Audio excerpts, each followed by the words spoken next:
Guys, गुरुजी study के YouTube channel पर मैं परवेज खान आप सभी प्यारे भाइयों बहनों का हार्दिक स्वागत करता हूं।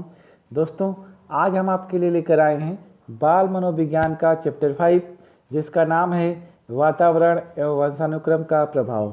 तो दोस्तों, वीडियो आज का स्टार्ट करने से पहले जो भाई बहन मेरे चैनल को पहली बार आप देख रहे हैं उन भाइयों बहनों का एक बार मैं फिर से वेलकम करता हूं और उनसे मैं निवेदन करना चाहूँगा कि आप मेरे चैनल पर यदि नए हैं तो अभी लाइक और सब्सक्राइब करें। तो दोस्तों, आज बिल्कुल भी समय नहीं लिया जाएगा। आज की सीरीज यही स्टार्ट करते हैं जिसका नाम है वातावरण एवं वंशानुक्रम का प्रभाव। तो दोस्तों, कहता है इसमें क्या, इसका पहला पॉइंट दे रहा है वंशानुक्रम की विशेषताएं। क्या? वंशानुक्रम की विशेषताएं। इसमें पहला पॉइंट दे रहा है वंशानुक्रम माता पिता से संतान को प्राप्त होने वाले गुणों को कहते हैं जो कि बालक में स्पष्ट रूप से प्रतिबिंबित होते हैं। अर्थात कहने का मतलब कि वंशानुक्रम जो होता है वह माता पिता से संतान को प्राप्त होने वाला गुण होता है। अर्थात माता पिता से जो जीन्स बच्चे को प्राप्त होते हैं वही उसके गुण होते हैं, ठीक है, जो कि बालक में देखा जाए तो यह क्या होता है, स्पष्ट रूप से दिखाई देता है। ओके, अगला पॉइंट दे रहा है इसमें क्या कि वंशानुक्रम के आधार पर बालक शारीरिक संरचना संबंधी एवं विविध प्रकार की योग्यता संबंधी विशेषताएं प्राप्त करता है। मतलब कहने का कि वंशानुक्रम के आधार पर ही बालक का जो शारीरिक संरचना होती है, अर्थात उसका कद, काठी, लंबाई, ठीक है, रंग गोरा, कोई सांवला बालक होता है, तो ये सब क्या होता है, वंशानुक्रम के आधार पर ही होता है। जैसे कहने का मतलब मान लीजिए कि यदि बालक के माता पिता यदि गोरे हैं तो स्वाभाविक सी बात है कि उनके जीन्स के आधार पर बालक भी कैसा होगा, गोरा होगा। यदि बालक के माता पिता लंबे कद काठी के हैं तो बालक का निश्चित रूप से बालक या बालिका लंबा होंगे, या यदि छोटे कद काठी के माँ बाप हैं तो उनकी संतान भी छोटी साइज की होगी। ठीक है, क्लियर। अगला पॉइंट दे रहा है क्या कि वंशानुक्रम के आधार पर बालक के व्यक्तित्व एवं क्रियाशीलता एवं कार्य व्यवहार की संभावना का संश्लेषण एवं विश्लेषण किया जाता है। अर्थात कहने का मतलब कि जो बालक वंशानुक्रम के आधार पर बालक का जो व्यक्तित्व होता है, अर्थात उसकी पर्सनालिटी जो होती है, उसके कार्य करने का जो तरीका होता है, उसके कार्य करने का जो व्यवहार होता है, वो ज़्यादातर वंशानुक्रम के आधार पर उसका संश्लेषण या विश्लेषण यदि किया जाए तो अक्सर ये देखने को मिलता है कि यदि सज्जन माता पिता हैं तो बालक भी सज्जन टाइप का होगा। यदि माता पिता झगड़ेलू टाइप के हैं तो बालक भी झगड़ेलू टाइप का हो सकता है। यदि बालक के माता पिता का व्यवहार अच्छा नहीं है तो हो सकता है कि बालक का व्यवहार भी जो है कि थोड़ा सा डिस्टर्बेंस हो सकता है समाज के लिए। ठीक है, तो अगला पॉइंट दोस्तों लेते हैं क्या, वंशानुक्रम में माता पिता एवं दादा दादी एवं नाना नानी आदि के गुणों का प्रभाव बालक बालिकाओं पर स्पष्ट रूप से देखा जाता है। दोस्तों, अक्सर ये माना जाता है कि वंशानुक्रम का मतलब कि केवल माता पिता से नहीं होता है बल्कि उनके 2-3 पीढ़ियों तक होता है, यह माना जाता है। उनके 2-3 पीढ़ियों तक होता है, यह माना जाता है। माफ़ कीजिएगा। हाँ, तो दोस्तों, हम बात कर रहे थे कि वंशानुक्रम में माता पिता एवं दादा दादी, नाना नानी आदि के गुणों का प्रभाव बालक बालिकाओं पर स्पष्ट रूप से देखा जाता है। मतलब यहाँ चर्चा हम कर रहे थे दोस्तों कि वंशानुक्रम जो है कि केवल माता पिता से ही नहीं होता है बल्कि ये दादा दादी, नाना नानी यानी 2 या 3 पीढ़ी तक के जो है कि हार्मोन्स जो होते हैं उनका असर बालक और बालिकाओं पर स्पष्ट रूप से पड़ते हुए देखा जाता है। ठीक है, अगला पॉइंट कह रहा है क्या, वंशानुक्रम के प्रभाव एवं बालक के पूर्वजों से प्राप्त होने वाली प्रक्रिया को वैध एवं विश्वसनीय रूप में वैज्ञानिक द्वारा स्वीकार किया जाता है। मतलब कि वंशानुक्रम का जो प्रभाव होता है वह बालक के पूर्वजों से तो प्राप्त होता है, बालक के पूर्वजों से प्राप्त होने वाली जो प्रक्रिया को वैध माना गया है और विश्वसनीय भी वैज्ञानिकों ने इसे माना है। ठीक है, अगला हेडिंग है, इसमें बोल रहा है वंशानुक्रम के नियम एवं सिद्धांत। वंशानुक्रम के नियम एवं सिद्धांत बोल रहा है कि मूल जीवाणु की निरंतरता के नियम के अनुसार बालक को माता पिता से क्रमशः 50 गुणों का दादा दादी से एक निश्चित अनुपात में तथा वंश परंपरा से घटते हुए क्रम में गुणों को प्राप्त किया जाता है।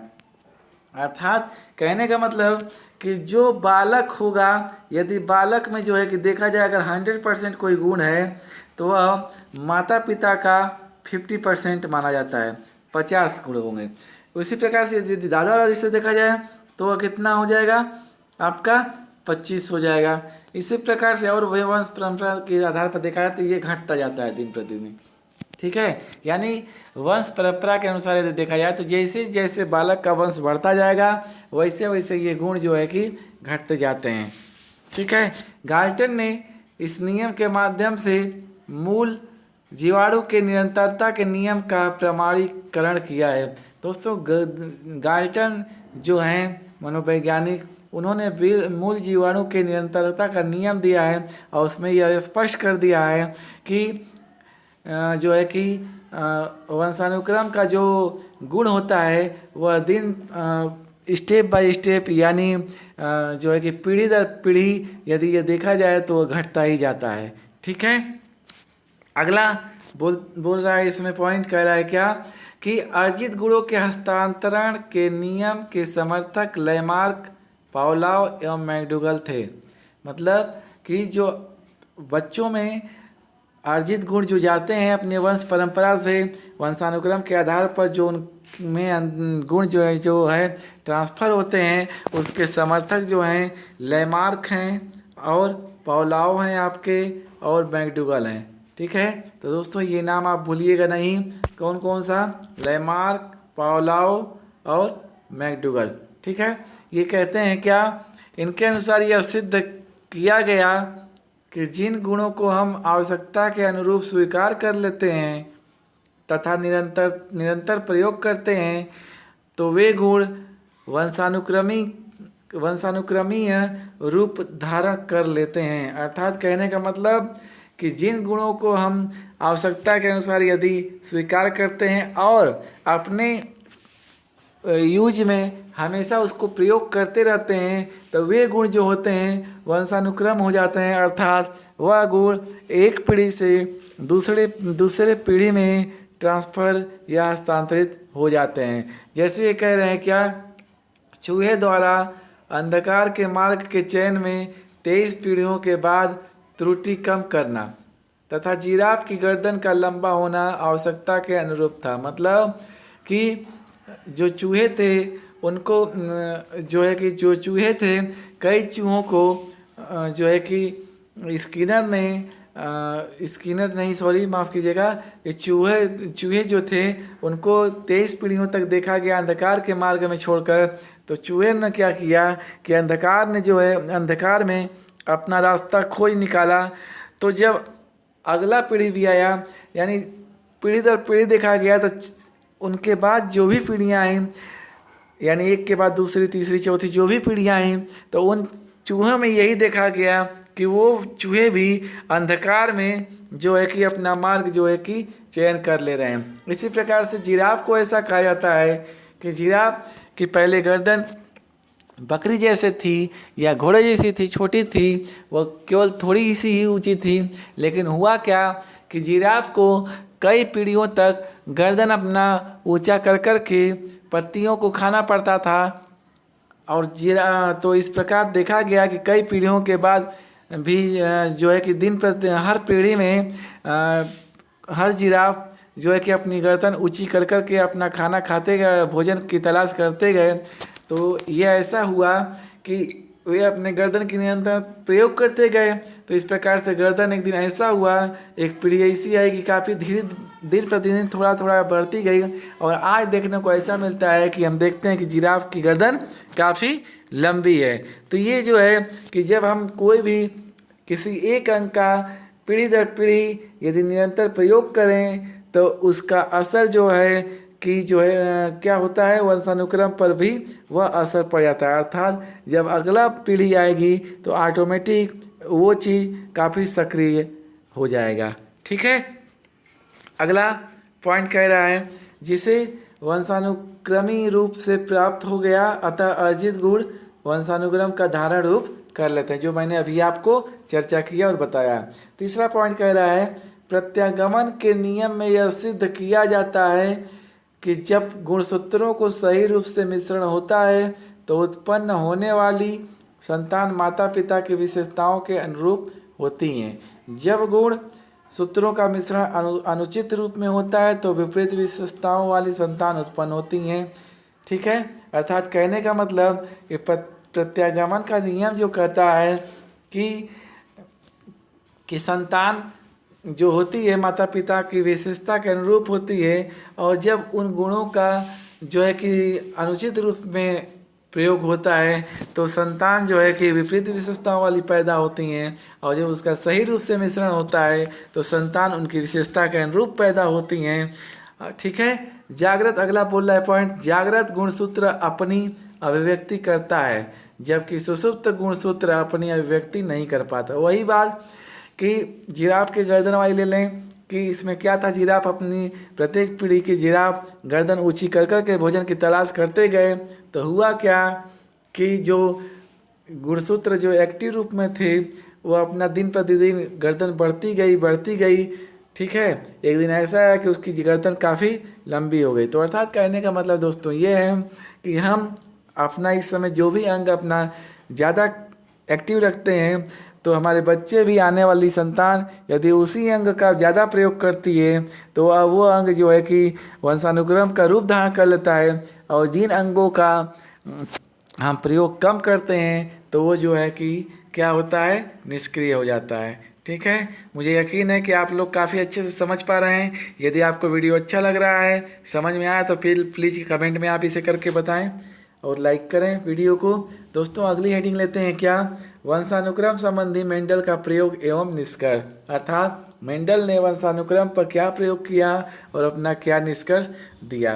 तो पहला पॉइंट बोल रहा है वंशानुक्रम संबंधी प्रयोग मेंडल द्वारा मटर पर किया गया, जिसके द्वारा प्रथम निष्कर्ष रूप में उन्होंने यह बताया कि वंशानुक्रम का प्रत्यागमन संबंधी नियम पूर्णतः प्रभावी रूप से कार्य करता है। वही बात अभी जो हमने ऊपर चर्चा किया जिराफ की गर्दन वाला, कि अगर देखा जाए तो मेंडल ने सबसे पहले ये पूछता है कि इस पौधे पर प्रयोग किया था, तो वह मटर पर प्रयोग किया था, और यह निष्कर्ष निकाला कि इन्होंने जो है कि क्रॉस कराया मटर का क्रॉस कराया संकर बीज का पौधा पर। जब उन्होंने क्रॉस कराया तो संकर बीज के ही पौधे निकले। अर्थात कहने का मतलब ये है कि जब जो है कि हम सक्रिय चीज़ों का यदि प्रयोग करते हैं तो आने वाली पीढ़ी में भी वह अंग सक्रिय होता है, जैसे कि अभी हमने पिछले चर्चा किया कि जैसे कि जिराफ की गर्दन।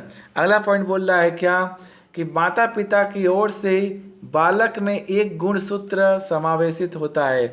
मतलब कहने का कि माता पिता की ओर से बालक में एक एक गुणसूत्र समावेशित होता है, यानी एक एक गुणसूत्र से मिलकर बालक का जो है कि वंशानुक्रम का निर्माण होता है। ठीक है, अगला पॉइंट कह रहा है क्या, गुणसूत्र की अभिव्यक्ति संयोग पर निर्भर करती है। त्रुटिपूर्ण संयोग होने पर विपरीत विशेषताएं प्रकट होती हैं तथा उत्तम संयोग होने पर समान विशेषताएं। ये हमने पहले ही बता दिया आपको कि यदि जो है कि समान संयोग होगा तो समान विशेषताएं होंगी। अर्थात कहने का मतलब कि समान गुणसूत्र यदि मैच करेगा तो बालक का जो है कि व्यवहार माता पिता के अनुरूप होगा। यदि विपरीत गुणसूत्र टकराएंगे आपस में तो संतान माता पिता के विशेषता के अनुरूप व्यवहार न करके उनके एंटी व्यवहार करेगी। ठीक है, अगला पॉइंट, जागृत गुणसूत्र अपनी अभिव्यक्ति करते हैं, सुषुप्त गुणसूत्र अभिव्यक्ति नहीं करते हैं। वही बात, जो गुणसूत्र एक्टिव होते हैं वो दिखाई देते हैं, जो गुणसूत्र एक्टिव नहीं होते हैं, डिसएक्टिव होते हैं, वो जो है कि अपनी अभिव्यक्ति नहीं दिखाई देता। जैसे जिराफ की गर्दन। चूहे का अंधेरे में रास्ता को ढूंढना। ठीक है दोस्तों, अगला पॉइंट लेते हैं क्या, बालक के विकास पर वंशानुक्रम का प्रभाव, अर्थात बालक के विकास पर वंशानुक्रम का क्या प्रभाव पड़ता है। दोस्तों इसमें ऑप्शन बोल रहा है, पहला पॉइंट दे रहा है कि तंत्रिका तंत्र की संरचनाओं पर वंशानुक्रम का प्रभाव व्यापक रूप से देखा जा सकता है। अर्थात कि तंत्रिकाएं तंत्र की संरचना जो होती है वंशानुक्रम का उस पर अवश्य रूप से प्रभाव पड़ता है, और इसके आधार पर बालक की ज्ञानेंद्रियां एवं ग्रंथियां होती हैं, सीखने की आदत भी प्रभावित होती है। अर्थात यदि तेज माइंड के माता पिता का गुणसूत्र बालक के अंदर होगा तो बालक भी तीव्र बुद्धि का होगा। ठीक है, अगला पॉइंट, वंशानुक्रम के आधार पर सामान्य परिस्थितियों में यह पाया जाता है कि प्रतिभाशाली अभिभावकों की संतान प्रतिभाशाली होती है। ये मैंने पहले ही बता दिया दोस्तों आपसे, यदि माता पिता तेज हैं, प्रतिभावान हैं, प्रतिभाशाली हैं तो बालक भी प्रतिभाशाली होगा, प्रतिभावान होगा। ये मैंने पहले ही चर्चा किया है आपसे ऊपर। अगला पॉइंट लेते हैं, समय को बिना गवाए हुए, अभिभावकों में जिस प्रकार की मूल प्रवृत्तियां एवं संवेगात्मक स्थितियां पाई जाती हैं बालकों में भी उसका प्रभाव व्यापक रूप से देखा जाता है। अर्थात मूल प्रवृत्तियां जैसे आपका जो है कि क्रोध, भय, लगाव, प्यार, प्रेम, स्नेह, ये सब जो है होती हैं प्रवृत्तियाँ, यदि माता पिता में होंगी तो बालक में भी देखा जाए तो कहीं ना कहीं से कुछ न कुछ गुण अवश्य बालक में या बालिका में पाए जाएंगे। ठीक है, अगला पॉइंट कहता है क्या कि जो अभिभावक संवेगात्मक रूप से विकसित एवं स्थिर होते हैं उनके बालकों में भी संवेगात्मक स्थिरता एवं संवेगात्मक विकास का सर्वोत्तम रूप से पाया जाता है। अर्थात जिन अभिभावकों में संवेगात्मक रूप से विकास स्थिर होता है उन बालकों में भी संवेगात्मक स्थिरता जो है कि विकास सर्वोत्तम रूप से पाई जाती है। ठीक है, अभिभावक का कार्य व्यवहार एवं स्वभाव भी संतान में स्पष्ट रूप से दृष्टिगोचर होता है। इसे अनेक प्रयोगों द्वारा सिद्ध किया जा चुका है।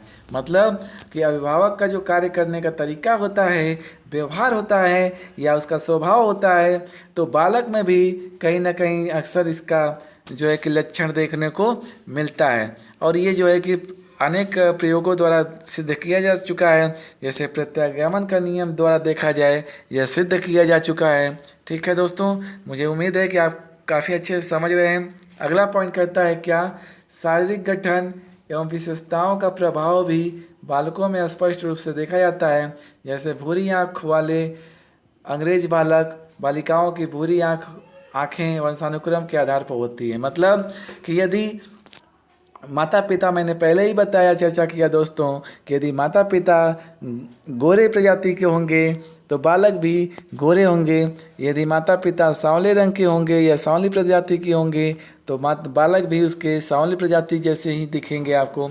यदि माता पिता के बाल, आँख भूरी होगी तो ज़्यादातर ये उम्मीद की जाती है कि बालक भी उसकी भूरी आँख वाला होगा, भूरी बाल वाला होगा। दोस्तों मुझे यकीन है कि काफ़ी इस चीज़ को आप अच्छे से समझ रहे हैं। यदि वीडियो आपको अच्छा लगता हो तो प्लीज़ इसे लाइक करें और सब्सक्राइब करें। दोस्तों 7वां पॉइंट बोल रहा है क्या, अभिभावक जिस प्रकार की व्यावसायिक एवं शैक्षिक योग्यता रखते हैं उसका व्यापक प्रभाव बालक की व्यावसायिक एवं शैक्षिक योग्यता पर देखा जाता है। मतलब यदि माता पिता उसके व्यावसायिक रूप से, यानी जैसे इंजीनियरिंग टाइप के होंगे तो ये इंजीनियर होंगे तो बालक भी इंजीनियर होने का ज़्यादा चांस होता है। यदि उनकी शैक्षिक योग्यता माता पिता की अच्छी होगी, अर्थात कहने का मतलब कि माता पिता यदि बालक के शिक्षित हैं तो बालक पर भी उसका व्यापक प्रभाव पड़ता है। बालक भी शिक्षित होगा, यदि उसके माता पिता व्यावसायिक शिक्षा लिए हुए हैं तो ज़्यादातर ये देखा जाता है कि बालक भी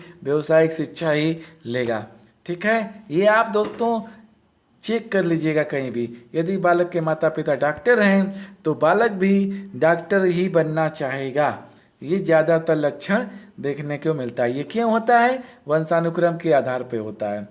ठीक है, अगला पॉइंट बोल रहा है क्या कि सामाजिक प्रतिष्ठा प्राप्त परिवारों का अध्ययन करने पर यह ज्ञात हुआ है कि भविष्य में उस परिवार की संतति भी सामाजिक प्रतिष्ठा प्राप्त करने में सफल हो जाती है। इसका जीता जागता नमूना दोस्तों, जैसे कि आपको मान लिया जाए क्या, राहुल गांधी, ये सीधे लाइव एग्जाम्पल है राहुल गांधी। ठीक है, राहुल गांधी जी को यदि देखा जाए कि माता पिता यदि जो है कि प्रतिष्ठित हैं, उनका परिवार जो है कि नेता लाइन में गया है, पॉलिटिक्स लाइन में गया है, तो राहुल गांधी को भी आप देख लीजिए, प्रियंका गांधी को देख लीजिए, मुलायम सिंह जैसे नेता हैं तो उनका बालक भी क्या, अखिलेश नेता ही बना। तो ये वंशानुक्रम के लक्षण हैं। तो दोस्तों आज का टॉपिक आपको कैसा लगा? अगर दोस्तों आज का टॉपिक आपको अच्छा लगा हो तो आज के वीडियो को हम यहीं पर क्लोज करते हैं। अगले वीडियो में हम वातावरण की विशेषता के बारे में हम चर्चा करेंगे। ठीक है, तो दोस्तों आज के लिए बस इतना ही। यदि वीडियो अच्छा लगा हो तो प्लीज़ इस वीडियो को लाइक और सब्सक्राइब और शेयर करें। Thank you. जय हिंद।